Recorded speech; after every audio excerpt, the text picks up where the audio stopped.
This is the Lancelot A3 L1800 DTF Transfer Printing Machine, a bundled setup that includes the printer, a curing oven, a Windows laptop with the RIP already loaded, and starter consumables.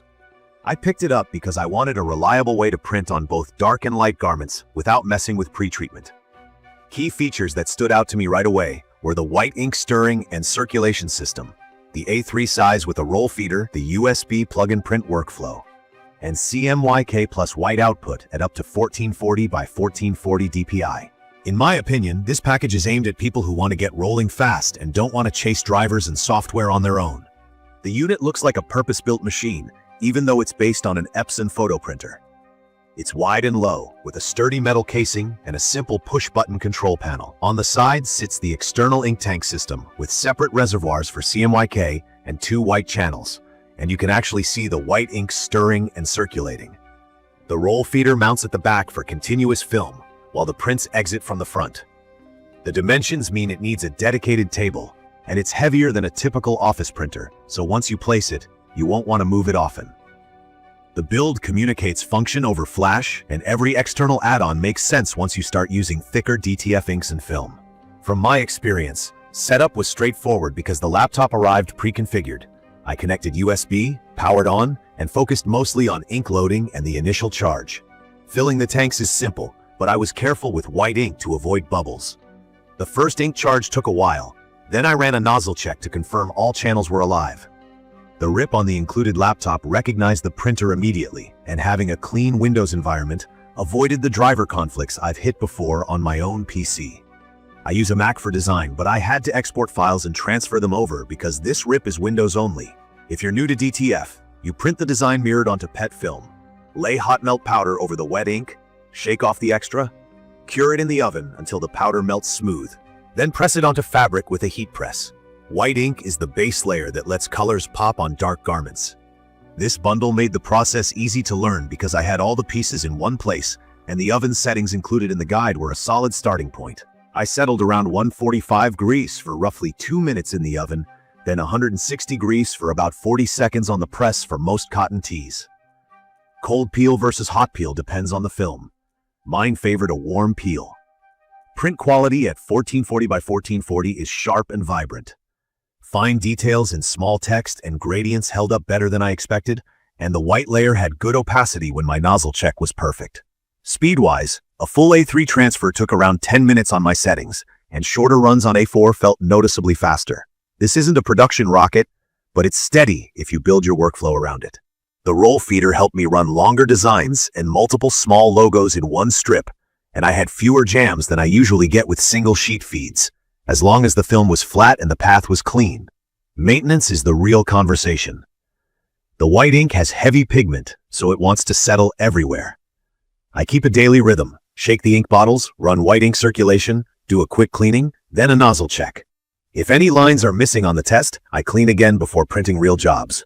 After I'm done for the day, I wipe the wiper blade and the capping area, clear any ink mist, and make sure the head parks into the cap. Skipping that end-of-day step led to banding the next morning and extra deep cleans that cost ink and time.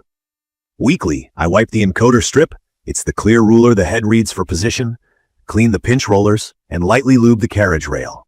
If I'm not going to print for a few days, I either run a short nozzle pattern daily or flush with cleaning solution. Keeping room temperature and humidity stable helps a lot. I had fewer clogs around 77 to 86 degrees with humidity above 50%. When I stuck to that, the printer behaved. I had a few small hurdles. I had to learn the RIP's layering options for white so I didn't overflood and cause a raised gummy look after curing. I also discovered that any tiny clog in the white channel shows up immediately as faint lines on dark fabric. The only fix was to stop and recover nozzles before running real orders. On the plus side, the included laptop and the vendor's remote support were legit helpful. Having a standardized machine meant they could diagnose quickly without me uninstalling a dozen things. The color and detail impressed me. When the nozzle check is clean, the output looks like high-end transfers you'd buy pre-made. White coverage is especially good on dark cotton, and stretch is decent without cracking. The roll feeder and A3 width give me flexibility, so I can gang multiple designs and cut them apart after curing. The bundle concept is smart. Having the oven, film, powder, inks, and a configured laptop reduced my guesswork.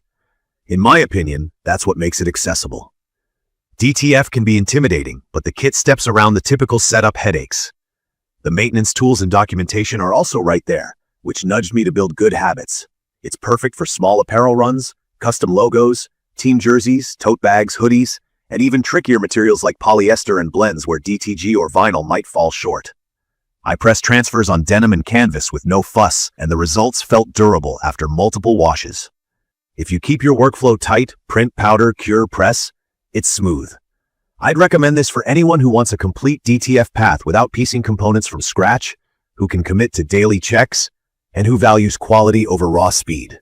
If you're planning non-stop production or you can't maintain humidity and temperature, you might want to look at a faster, more automated setup. But if your goal is consistent, colorful transfers on a wide range of fabrics, this will do the job. In conclusion, the Lancelot A3 L1800 DTF Transfer Printing Machine trades convenience at purchase for discipline in use. The key features that matter: whiting circulation, A3 width with a roll feeder, 1440 by 1440 resolution, and the included Windows laptop and oven, translate into clean prints and fewer early headaches. From my experience, the results are worth it if you respect the routine. Keep your nozzle check perfect, mind the environment, and this machine will repay you with professional-looking transfers that hold up. In my opinion, it's a solid entry into DTF for creators who like hands-on control and want to print on almost anything without pre-treatment hassles. To learn more about the Lancelot A3 L1800 DTF Transfer Printing Machine, please check the comments section. Thank you for watching.